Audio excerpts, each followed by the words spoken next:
I think we as a gun community, hunting community, put way too much weight into what's stamped on here. For instance, this 7 WSM or 300 Weatherby.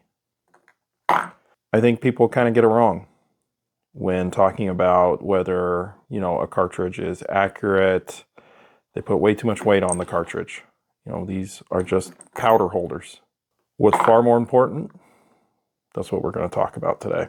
Throughout my time on YouTube, you'll see a lot in the comments, kind of cartridge wars, where people compare and, well, let's face it, guys. I'm like the poster child of comparing cartridges and talking about which one's better or not. In reality, it's just really how fast do you want to push a bullet. That's the difference in a cartridge. There's also a lot of talk about inherent accuracy. I think we focus a little too much on that little subject, when in reality it's something else we need to talk about. Now, don't get me wrong, guys. Don't comment below, you're an idiot or whatever. You can if you want. But what I'm trying to say is we got to have a really important baseline before we start talking about inherent accuracies of each cartridge. There is cartridges that are more inherently accurate than others, but there's a really important baseline, and that is the rifle. Let me give you exhibition A of how a rifle can absolutely ruin a cartridge. And I've seen this happen too much. People's experiences with cartridges are solely soured, or, they love a cartridge solely because of what rifle they get.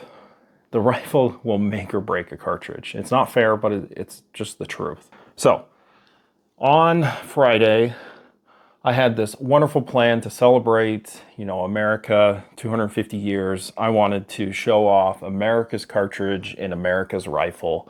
So I had plans to shoot a 30-06, which I did, in this rifle, which is a Winchester Model 70. This is the featherweight version. I absolutely have a love and hate relationship with this rifle, mostly hate. And the rifle kind of ruined my plans for a celebration of America in the 30-06 and the Model 70. Here's how it's shot.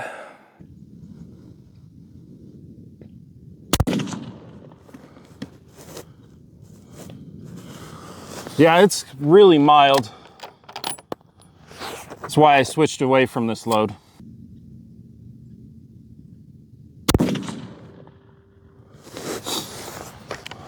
Shooting great.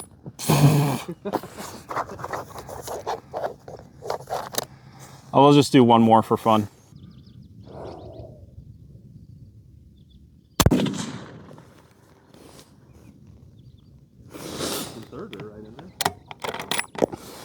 So unfortunately, most of the time this gun just doesn't shoot well. It was one of those days where it just didn't shoot well. I've gotten good accuracy out of this from time to time, but yesterday wasn't one of those days. So it kind of ruined my plans. And instead of the Celebrating America video I was planning to make, I had the Socko video. To talk about a company that just makes extremely accurate rifles, here's how the Socko did in a 6.5 PRC.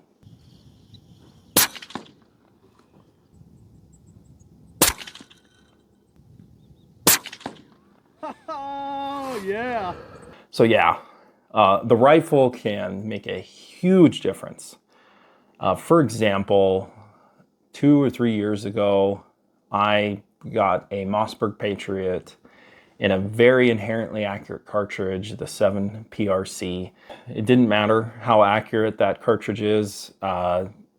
It was an absolute disaster. The Mossberg Patriot was awful. I mean, the best group I could ever get out of it was 1.5 inches, and that was doing 3-shot groups. So it just wasn't a very accurate rifle, unfortunately. Yeah, unfortunately, it soured me a little on the 7. I know. I was already sour on the 7 PRC, but it was just fuel on the fire for my dislike of 7 PRC. I have since shot a lot of accurate 7 PRCs and can confirm it definitely was the rifle, not the cartridge. And, back to this.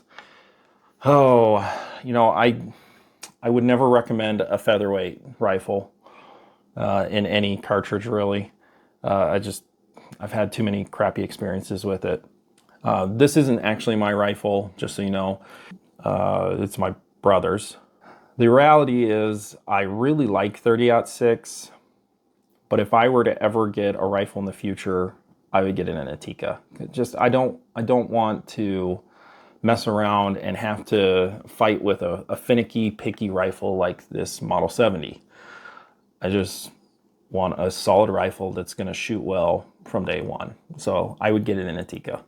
I wanted to show you one of my favorite rifles. This one has a lot of sentimental value. Now, it is just a plain Jane Weatherby Vanguard, chambered in the high recoiling 300 Weatherby. But what makes this rifle special? Well, one, my dad got it for me, trying to get me back into hunting, which was awesome. Now, there is a couple of special things. This is a number 3 contour barrel, so it's heavier. You know, any Weatherby rifles, they have really skinny barrels. So this one's pretty heavy for being a Weatherby. It's also threaded, so I can shoot it suppressed or with a muzzle brake, which really tames this high recoiling rifle. You know, again, it's chambered in 300 Weatherby Magnum, which has a reputation of being a very fast, but not very accurate cartridge. And I kind of made it my mission on my channel to prove people wrong about the 300 Weatherby. And I did it with this rifle. This rifle has shot a lot of small groups. And overall, I love this rifle. You know, I will be taking it up on my elk hunt this year. I am taking the deluxe as well. Yeah, overall, you know, this rifle has absolutely made me love the 300 Weatherby Magnum. At the end of the day, it is really important that you pick a high quality rifle.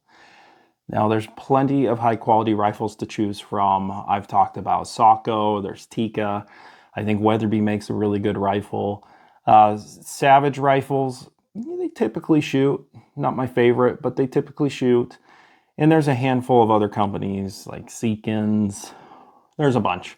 But my advice is probably stay away from the budget-friendly rifles. It's really a hit and miss on whether you're going to have a really awesome rifle or a lemon. That's just kind of the reality. But you see that through all of the companies, so be careful out there. Yes, there are inherently accurate cartridges. I will never argue that I'm going to typically get much better accuracy out of a 300 Weatherby versus this little 6.5 Creedmoor. That's just not the reality. A 6.5 Creedmoor has a lot less recoil. That plays a lot into it. It's just a more inherently accurate cartridge than a 300 Weatherby. If I get, you know, the wrong rifle in a 6.5 Creedmoor, I could definitely see a really accurate rifle in 300 Weatherby outperform in accuracy the 6.5 Creedmoor. Appreciate you guys watching. I want to hear from you. Make a comment below. What's been the most reliable companies that you get your guns from? If you guys enjoyed this content, please go ahead and hit that subscribe button. We'll see you next time.